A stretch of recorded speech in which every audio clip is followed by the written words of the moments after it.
Mungu wetu amekuwa akitupatia maelekezo kupitia nabii wake, na haya maelekezo yalikuwa tokea mwanzo. Tunaona hata wakina Henoki waliishi mbali na miji.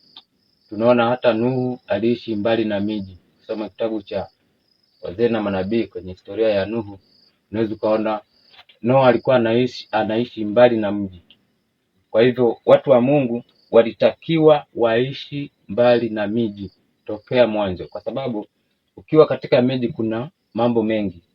Familia ni vigumu sana kuilea katika maadili yanayopasa ikiwa pale mjini. Sasa hii tunayoenda kuiangalia, hii ni deadline. Hii ni deadline. Huu sio wakati wa kutoka mjini. Huu wakati unatakiwa ukukute umeshatoka. Hii ni deadline, kwa sababu katika miji kuna watu wana kazi, wengine wanakaa kabisa ni makazi, hawatambui kwamba Kristo anatuhitaji twende mashambani. Sasa hawana ufahamu sasa wa kujua kwamba wanatakiwa wawe wameondoka mashambani, wameondoka mijini kwa muda gani. Sasa tutaangalia historia ya wenzetu wa Yerusalemu kabla haijaangamizwa mwaka 70 AD. Kwa sababu nimechagua somo hili, maangamizi ya Yerusalemu, matukio yalikuwa yanafanana kabisa na ya kwetu katika kila kipengele. Na huu ulikuwa ni unabii wa Yesu aliyeutoa akiwataka wakazi wa Yerusalemu watoke kwenye mji. Hiyo ni Luka 21, ukianzia mstari wa 6 mpaka mstari wa 7, historia ile ndio inaanza. Yesu anaanza kutoa maelekezo. Hiyo ni katika Injili ya kitabu cha Luka, lakini vile vile katika ni unabii ambao ulikuwa umeshatabiriwa katika Mika 3 mstari wa 12 kwamba Yerusalemu utabaki magofu. Sasa lazima yatimie, na yanapotimia jicho la Mungu kwa huruma linawaona wale watumishi wake. Yerusalemu, mji wa Yerusalemu, miji ya kale, ilikuwa inazungukwa na boma. Mji uliozungukwa na boma ulikuwa unaonekana ni mji ambao ulikuwa na ulinzi wa hali ya juu. Sasa wakazi wa mji wa Yerusalemu walijivunia hiyo. Mji uliokuwa na maboma ulikuwa ndio mji ambao sasa una ulinzi kamili. Ilikuwa ni vigumu kwa teknolojia ya kijeshi ya kipindi kile. Ukikuta mji kweli umepigwa boma moja safi kabisa, ilikuwa ni vigumu sana kuweza kuvamia. Sasa Yerusalemu ilikuwa ina sifa hizo. Kana kwamba haitoshi, ndani ya Yerusalemu kulikuwa na hekalu la Mungu takatifu. Katika hekalu hili Wayahudi walijivunia. Ndiyo maana Kristo anapotoa maelekezo ya wahame, baadhi yao wakawa hawaamini. Tuangalie katika kitabu cha Luka 21 mstari wa 20 mpaka mstari wa 22. Hapa tunapata yale maelekezo ambayo Kristo alitoa. Luka 21 mstari wa 20 mpaka 22 anasema, lakini hapo mtakapoona mji wa Yerusalemu umezungukwa na majeshi, ndipo jueni ya kwamba uharibifu wake umekaribia. 21, ndipo walio katika Uyahudi na wakimbilie milimani, na walio katikati yake wakimbilie nje, na walio katika mashamba wasiuingie. 22, kwa kuwa siku hizo ndizo za mapatilizo, ili yatimizwe yote yaliyoandikwa. Hii ni Luka 21 mstari wa 20 mpaka mstari wa 22. Sasa angalia kile Yesu anasema. Yesu anatoa ishara, anasema mtakapoona mji umezingirwa na majeshi, huo ndio muda umjue kwamba uharibifu wa Yerusalemu umekaribia. Sio wakati wa Yerusalemu kuharibiwa, hapana. Ni wakati wa Yerusalemu kuharibiwa umekaribia sana. Kwa hiyo Wakristo waliotii onyo hili la Mwokozi walitakiwa wasubiri tu ile ishara inatokea mara moja, wanatakiwa wawe wameondoka. Sasa katika fungu la 22 Kristo anatoa mpaka na tahadhari. Unajua, ninaweza nikafananisha hii tahadhari ni kama ni tahadhari ya kushtusha. Maana Yesu anasema mkiona tu mji umezingirwa na majeshi, hata yule aliyeko kwenye nyumba kwenye dari juu asishuke kuchukua labda koti lake, asishuke kuchukua vyombo vyake. Akishaona tu yuko kwenye dari au alikuwa anafagia kiwanja, usirudi hata ndani kuchukua maji ya kunywa, ondoka. Haishii hapo tu kwa wale walioko kwenye mashamba, maana hii miji ilikuwa ina maboma. Sasa ndani ya boma ndipo kuna makazi ya watu pamoja na hekalu lilikuwepo mle ndani, lakini vile vile ulikuwa ni mji wa kibiashara, kwa biashara nyingi zilikuwa zinafanyika mjini. Kwa hiyo mashamba yalikuwa nje ya kuta za mji. Sasa Yesu anasema uliyeko kule mashambani usiingie, unatokomea huko huko. Tutaenda tuangalie pointi za msingi hapa ambazo tunaweza tukajifunza leo. Lakini mstari wa 22 Kristo anasema kwa sababu siku hizo ndizo za mapatilizo, ili atimie yote yaliyoandikwa. Yaliyoandikwa wapi? Katika kitabu cha Mika 3 mstari wa 12, nabii Mika aliiona Yerusalemu ikiwa ni magofu, umeangamizwa. Sasa katika hiyo Luka 21:32 kama tulivyosoma, Kristo katika Luka 21 mstari wa 32, hapa tunapata kitu ambacho ni very sensitive. Anasema, amini nawaambieni, kizazi hiki hakitapita hata yote yatimie. Weka kwenye akili fungu la 32. Kristo anawaambia Yerusalemu sawa utavunjwa, hiyo ni namba 1, na anawapa na ishara ya kutoka, lakini anawaambia tena kwamba kizazi hiki hakitapita. Katika Biblia kizazi kimoja ni miaka 40, 40 years. Sasa anaposema kizazi hiki hakitapita, ina maana anasema haitazidi miaka 40. Ukiwa wa Yerusalemu utatimizwa, Yerusalemu itabaki magofu miaka 40. Sasa hii miaka 40 tunaweza tukaanza kuiangalia.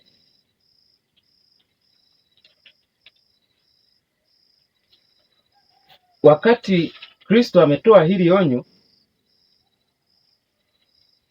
watu wa Yerusalemu wakiongozwa na wakuu wa Yerusalemu walipuuza onyo la Kristo. Ni kama leo tunasoma katika kitabu cha Pambano Kuu, Great Controversy, ni ukurasa wa 29 mpaka 30, ile ya Kiingereza, ukurasa wa 29 mpaka 30. Utaangalia kopi yako. Hicho ni Great Controversy, ni sura ya kwanza inayosema kuangamizwa kwa Yerusalemu. Anasema, hata hivyo kwa upofu wao na kiburi cha kukufuru kwao, wachochezi wa kazi ya shetani. Wachochezi wa nini? Wa kazi ya shetani. Walitangaza hadharani kwamba walikuwa hawana hofu juu walikuwa hawana hofu kuwa Yerusalemu ingeangamizwa, kwa maana ulikuwa mji mtakatifu wa Mungu. Ili kuimarisha imara kabisa nguvu zao, waliwapa rushwa manabii wa uongo. Hata pale majeshi ya Warumi yalipokuwa yamezingira hekalu, walitangaza kwamba watu wasubiri ukombozi kutoka kwa Mungu. Hatimaye watu wengi sana walishikilia kwa nguvu imani kwamba Mungu mwenyewe angeingilia kati na kufanya adui zao ashindwe. Pambano Kuu, kurasa 29 mpaka 30, ile ya Kiingereza, ni sura ya kwanza, kuangamizwa kwa Yerusalemu. Sasa angalia vitu vilivyoko hapa. Anasema wachochezi wa kazi ya shetani wakawaambia watu, msijali, hili ni hekalu la Mungu takatifu, haliwezi likavunjwa. Wakati mkuu kuliko wao amesema litavunjwa. Hii ni mojawapo ya sababu ambayo Kristo alisema mtakapoona mji umezingirwa na majeshi mtoke. Hii ilikuwa ni sababu mojawapo. kwa sababu watu wangeanza kulishwa tena false doctrine, mafundisho tena ya uongo. Mkuu kuliko wao wamesema mtoke, wao wanasema Mungu atatusaidia. Kwa hiyo majeshi yalipozunguka, majeshi ya Jenerali Sestius yalipouzunguka mji, kwa ghafla yale majeshi yalirudi, maana ilikuwa ni ishara iliyotolewa na Mungu, na huo ndio ulikuwa wakati, ni deadline ya Wayahudi kutoka kwenye mji. Wakuu wa Wayahudi walipoona hata ambapo majeshi yamezunguka kama Kristo alivyosema, bado wakaendelea na uasi wao. Sasa maneno hayo hatuyasikii leo. Kuna ujumbe wa kutoka mjini katika vitabu vyetu. Wachungaji na walimu wa dini wanawaambia watu Bwana atatuokoa, Bwana atatuokoa. Umefuata maelekezo? Unaujua ni wakati wa kutoka ni muda gani? Tutaenda kujifunza hilo, ondoa shaka. Sasa viongozi wanatangaza kwamba watu wasubiri wokovu wa Mungu. Unajua shetani ni mjanja, kwa sababu baada ya Sestius kuzunguka mji, watu wakatangaziwa msitoke, kaeni tu. Wapo waliobweteka wakakaa kwenye mji. Ilichukua miaka kadhaa, karibia 3, bado haujaangamizwa Yerusalemu. Kwa hiyo watu wakaamini maneno ya viongozi. Na Mungu anaposema kitu, mara nyingi sisi binadamu tunaanza kuyafikiria kwenye akili zetu. Kwa hiyo kuna watu katika maangamizi ya Yerusalemu pale, majeshi yalipozunguka, waliamini maneno ya viongozi wao, wakakaa mwezi wa kwanza, wakakaa wiki ya kwanza, hamna kitu. Wiki ya pili hamna kitu. Mwezi hamna kitu. Zikaanza zihaka. Bana, Yerusalemu ndio ilikuwa ni hekalu la Mungu. Ni kweli ni hekalu la Mungu, lakini Mungu anakuambia toka. Mwende wapi? Milimani. Msiingie. Yaani hata kuchukua koti usifate. Hata kufanya nini usiingie. Yaani usifanye chochote. Je, wakati Yesu anaambia wanafunzi wake kwamba mkiona mji umezingirwa na majeshi muondoke, kanisani walitakiwa waende lini? Masinagogi yalikuwepo ndani ya mji, hekalu lenyewe lilikuwepo ndani ya mji. Sasa wakimbilie milimani, kule wangesomewa Biblia na nani? Hiyo ni hekima ya Mungu. Ndiyo maana tunatakiwa tujifunze wenyewe kusali, sio kusalishwa na wazee wa kanisa. Hapana, ujifunze mwenyewe kufanya ibada nyumbani katika mazingira kama haya. Watu waliondoka, wengine wakabaki. Sasa wanapobaki hawa wengine, zinaanza sasa zihaka kwa wale walioondoka. Ni kama leo shetani anapindisha ujumbe. Kwa hiyo huu unabii ulipuuzwa.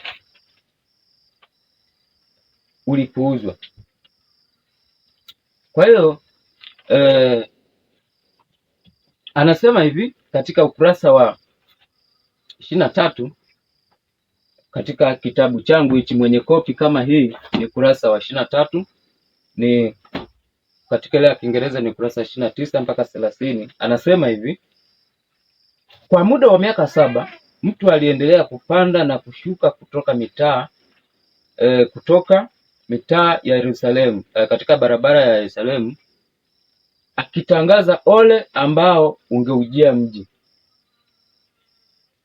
Mchana na usiku aliimba wimbo wa maombolezo kwa nguvu nyingi, kwa kurudia. Sauti kutoka mashariki, sauti kutoka magharibi, sauti kutoka pepo 4, sauti kutoka pepo 4 za dunia, sauti dhidi ya Yerusalemu na hekalu, sauti dhidi ya mabwana harusi na mabibi harusi, sauti dhidi ya watu wote. Huyu mtu miaka 7 kabla ya tukio alipita kwenye mji, ujumbe wake ni huu. Anakula wapi, alitoka wapi, hakuna ajuaye. Lakini miaka 7 kabla anatangaza, jamani tokeni, jamani tokeni, jamani tokeni. Watu wakakaidi, wakapima mizani. Watu huwa wanapima mizani. Viongozi wanasema hivi, Yesu naye alisema hivi. Sasa kwanza Yesu hawamwamini vile. Kwanza ni mtoto wa seremala tu. Hawamwamini kwamba ndiye Kristo, ndiye Masihi.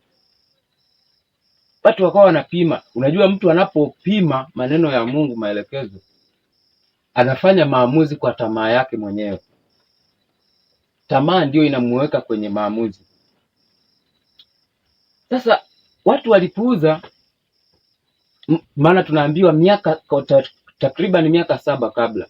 Kwa hiyo mwaka wa kwanza, wa pili, wa tatu, wa 4, wa 5, wa 6 hawakuweza kuvumilia, wali nje. Walimkamata wakampiga selo. Kwa hiyo mpaka mji wa Yerusalemu unakuja kuangamizwa, huyu mtu alikuwa amekamatwa, amefungwa. Sasa baada ya muda kupita, Yerusalemu ulikuja ukaangamizwa. Tunasoma katika Pambano Kuu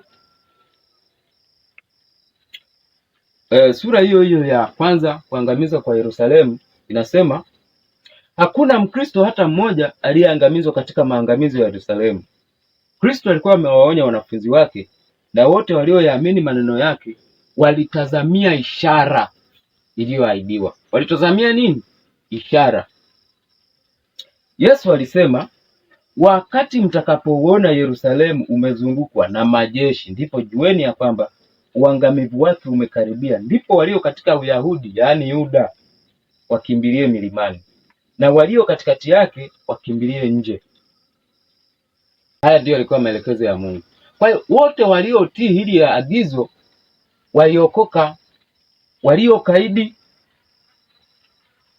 waliangamia. Sasa naomba tuanze sasa kufikiria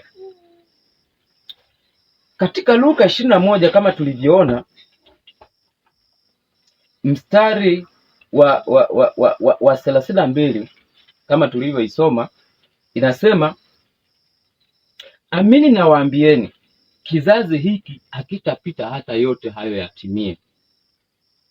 Pointi hii inafanana na ya kwetu. Yesu katika kabla ya maangamizi ya Yerusalemu alisema hichi kizazi hakitapita. Kizazi ni miaka 40, 40 years. Swali, wakati Yesu anasema haya maneno kwamba kizazi hiki hakitapita, ulikuwa ni mwaka gani? Ulikuwa ni mwaka wa 31, ule mwaka alipokufa, au ulikuwa ni mwaka 30? Maana wakati anatamka haya maneno, watu walikuwa wanampokea, anaingia kwenye mji wa Yerusalemu akiwa ana majonzi. Wakati huo msalaba ulikuwa mbele yake. Kwa hiyo tunaweza tukasema ilikuwa ni mwaka wa 31. Basi potelea pote tuweke mwaka wa 30. Kizazi hiki hakitapita, ulikuwa ni mwaka wa 30. Kizazi ni miaka 40. Swali, je, Wakristo hawakuwa na maandalizi kabla ya maangamizi ya Yerusalemu? Hawakutakiwa kuwa na maandalizi?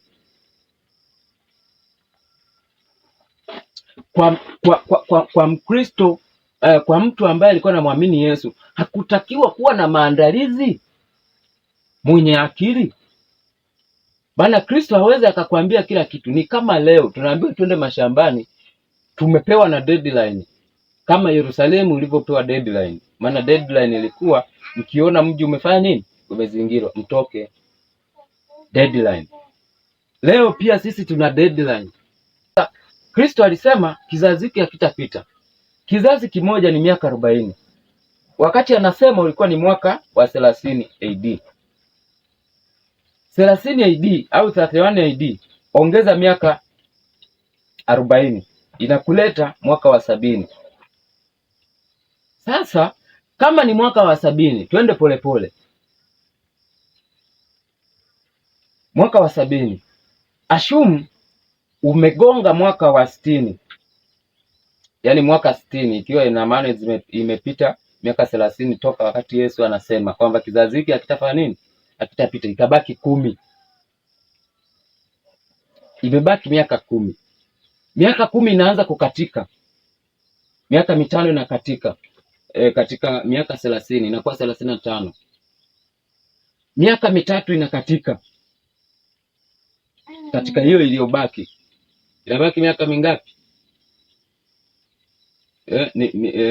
Ashumu kuja kikafike kizazi, maana anasema kizazi hiki hakitapita, imebaki miaka 5 au imebaki miaka 3.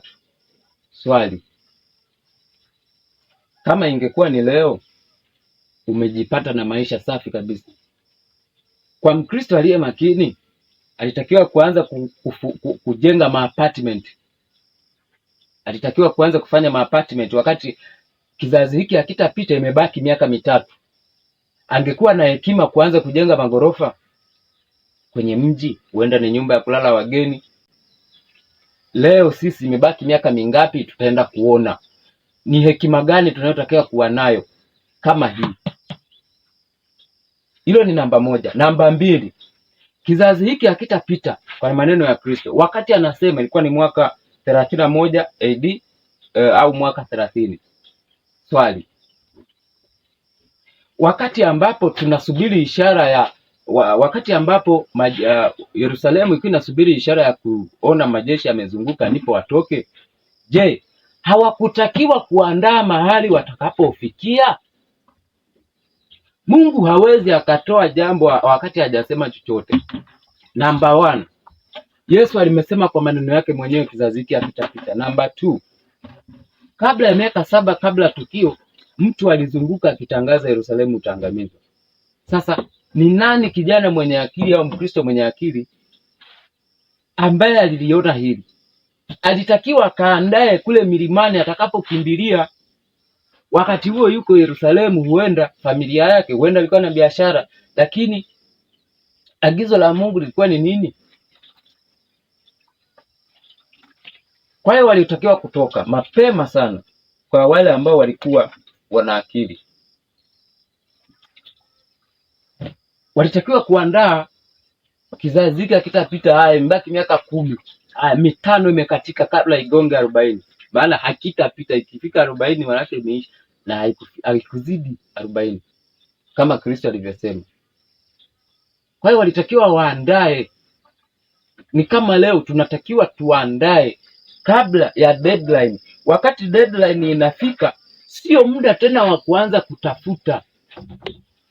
Katika maangamizi ya Yerusalemu, kabla Yerusalemu haijaangamizwa, ndani mle kulikuwa na conflict za ndani kwa ndani. Walikuwa wanagombana wenyewe, vikundi.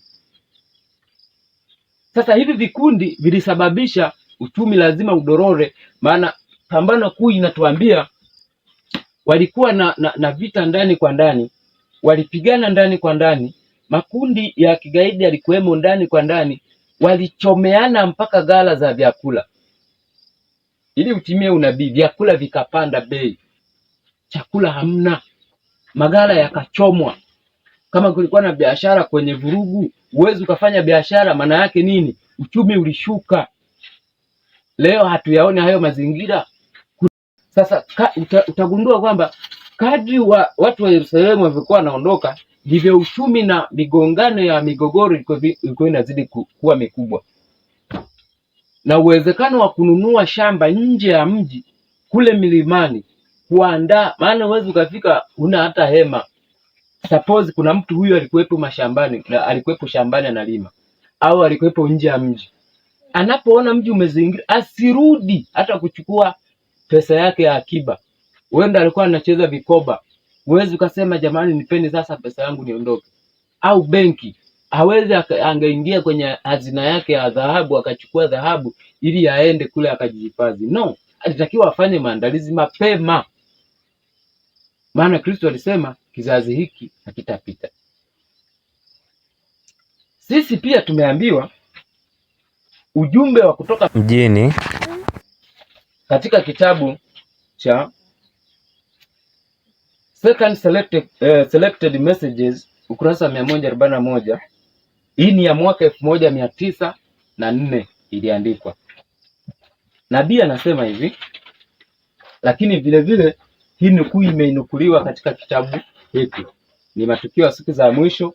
Hii ni copyright ya mwaka 2020, UPH 2020. Nabii anasema hivi, Bwana amekuwa akielekeza kwa kurudia kuwa watu wetu hawana budi kuzihamisha familia zao mbali na miji kwenda mashambani, mahali wanapoweza kulima na kujipatia mahitaji yao wenyewe, kwa maana katika siku za usoni tatizo la kununua na kuuza litakuwa ni kubwa sana. Tunapaswa sasa kutii maelekezo ambayo yametolewa kwetu tena na tena. Tokeni mijini, mwende mashambani, ambapo nyumba hazikusongamana karibu karibu, na ambapo mtakuwa huru dhidi ya maadui. Sasa angalia kile nabii anachokisema. Tuchukue key point moja. Huu ni ujumbe wa Bwana, maana anasema mwenyewe Bwana amekuwa akieleza kwa kurudia. Mpaka Mungu aanze kuongea kwa kurudia, manake akili zetu zina shida. Mungu amekuwa akieleza akielekeza, anarudia. Kwa nabii alikuwa anarudia. Leo anamwambia nabii waambie watu, anaandika anawaambia watu, anarudia tena kwa kurudia. Watu watoka mijini waende mashambani, sehemu ambapo nyumba hazikusongamana sana. Sifa namba moja, mahali wanapoweza kulima na kujipatia mahitaji yao wenyewe. Chakula, mahindi, huo ni ugali, mboga, mihogo, ndizi, viazi na kadhalika, kujipatia. Na anatoa sababu, anasema maana katika siku za usoni tatizo la kununua na kuuza litakuwa ni kubwa sana, kubwa mno. Ndio maana nabii anasema watu waondoke. Sasa nabii anaposema kwamba tatizo la kununua na kuuza litakuwa ni kubwa sana, unapata picha gani? Ufunuo 13 mstari wa 17, wa 16 na 17. Hii ni kwenye alama ya mnyama. Tunaambiwa hakuna mtu yeyote atakayeweza kununua au kuuza asipokuwa na alama ile. Sasa kwa Wakristo tatizo la kununua na kuuza litakuwa ni kubwa. Hiyo ni kwa upande wa hiyo unabii utakapotimia huo. Baada ya sherehe ya Jumapili, Wakristo tutawekewa vikwazo. Namba moja, hatuoni haya maandalizi ya kutimiza Ufunuo sura ya 13 mstari wa 16 na 17. Mifumo ya manunuzi ikoje? Maendeleo ya mifumo ya manunuzi, na hivi vitu vyote vinaanzia Marekani. Kwa hiyo kama Wakristo tulio na akili tunatakiwa tuangalie sana maendeleo ya kifedha ya Marekani. Tuangalie siasa za Marekani. Tuachane na porojo eti msifuatilie Marekani. Hapana. Kwani Kristo hajaandika Ufunuo 13?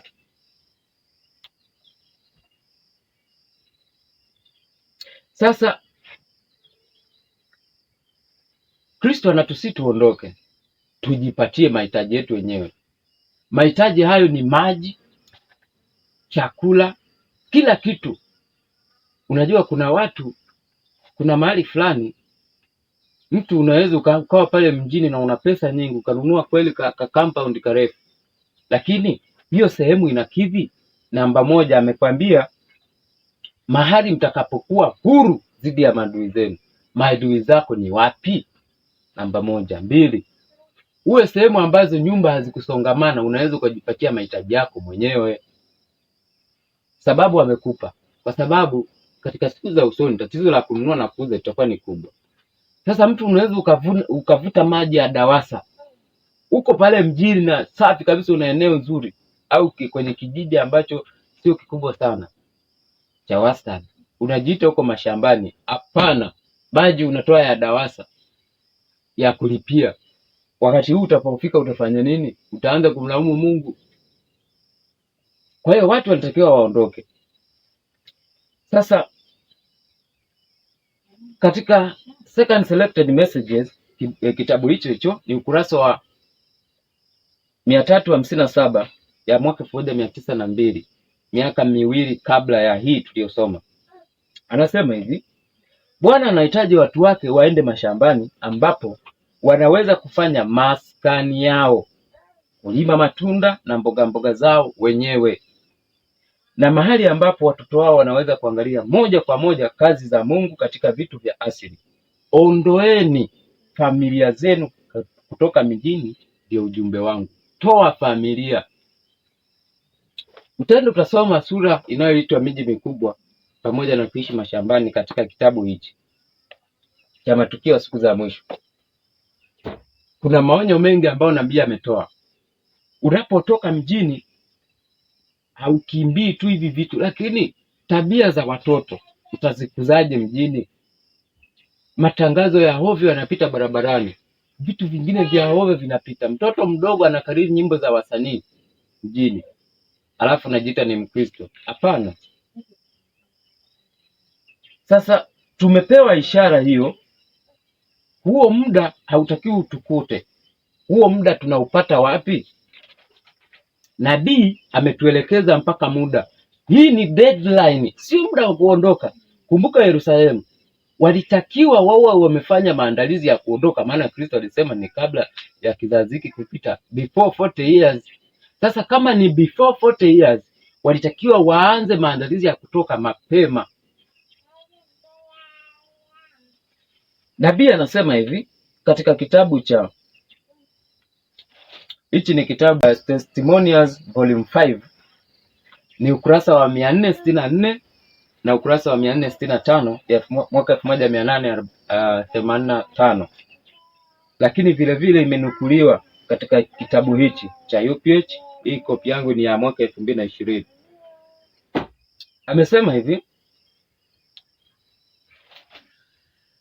wakati hauko mbali sana ambapo kama vile wanafunzi wa kwanza tutalazimika kutafuta kimbilio katika mahali pa ukiwa na upweke, kama vile kuzingirwa kwa Yerusalemu kulivyokuwa kwa majeshi ya Wakirumi ilivyokuwa ishara ya kukimbia kwa Wakristo wa Uyahudi, vivyo hivyo kujitwalia mamlaka kwa taifa letu, yaani Marekani, maana nabii alikuwa ni Marekani, katika amri inayolazimisha sabato ya kipapa itakuwa ni onyo kwetu.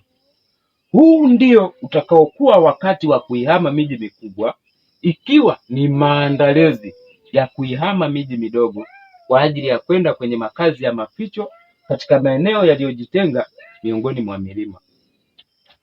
Kwa hiyo mpaka kuna sifa za mashambani. Huwezi kwenda mashambani ni bondeni. Kristo amesema kwenye maeneo yaliyojitenga miongoni mwa milima. Yawe ni mahali, iziwe ni maeneo yenye milima. Anatoa wakati tena, anasema hauko mbali. Sasa tutaenda kuona huu wakati hauko mbali kiasi gani. Tutaangalia Biblia na roho ya unabii inasemaje. Kujitwalia kwa taifa la Marekani katika mamlaka inayolazimisha amri ya sabato ya kipapa, yani Jumapili. Hiyo ndio itakuwa ni onyo kwetu. Sasa tutaenda kuangalia tuna muda gani wa kutoka mpaka wakati huo, maana hii ndiyo deadline, hii ndiyo ishara ya kutoka. Lakini katika hii ishara ya kutoka, Mungu aweza akakwambia utoke lini.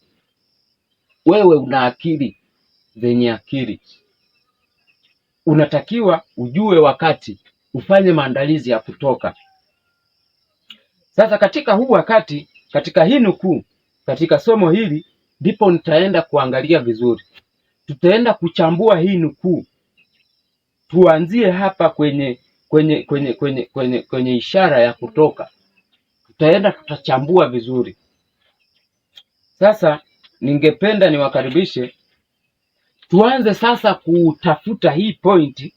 Tuanzie hapa kwenye pointi hii. Tuchukue Biblia zetu ili tuweze kuona hii point, maana hii ndiyo ishara ya kutoka. Lakini ishara ya kutoka hii unatakiwa uandae sehemu ya kwenda. Hiyo ni namba moja. Namba mbili, sio uandae sehemu ya kwenda ubaki mjini. Kuna maonyo ya kutoka mjini. Kama Yerusalemu ya zamani ilivyokuwa, uchumi ulianza kukaza. Ilikuwa kadri unavyochelewa ndipo pesa inakosa thamani, vitu vinakuwa vya bei juu, huwezi ukaanza kujenga kule nje kwenye makimbilio. Ni kama leo, kila kukicha vurugu zinatokea, biashara, watu, mitaji inakufa. Na mitaji ikifa, hata we ni mfanyakazi, mshahara wako hautoshi, maana vitu vinapanda bei. Vurugu, mambo sio mazuri. Sasa tuanze kuangalia Biblia zetu. Tuchukue sasa Biblia yetu ili tuweze kuanza kuchambua nukuu hii.